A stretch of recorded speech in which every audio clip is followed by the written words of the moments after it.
CBC's Matthew Kupfer is on the story live from Ottawa. What was the sentence, Matthew?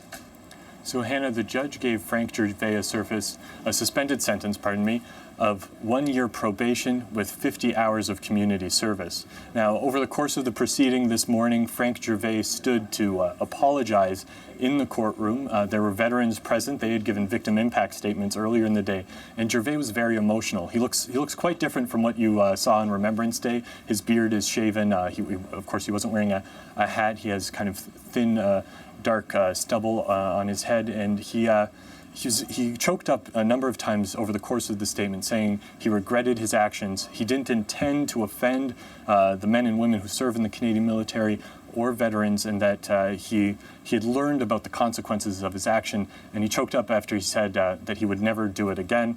Outside the courtroom, he refused to speak to reporters. His lawyer, Claude Levesque, gave a statement saying that his client regretted his actions, that this has been difficult for his whole family. Over the course of the proceeding, actually, the Crown mentioned that his wife had described what had happened as a forest fire, that the ripples had spread quickly, that the reaction was devastating, but they hope that there's some chance for growth and rebuilding after this. And certainly his impersonation of a soldier on Remembrance Day caused a lot of anger, didn't it?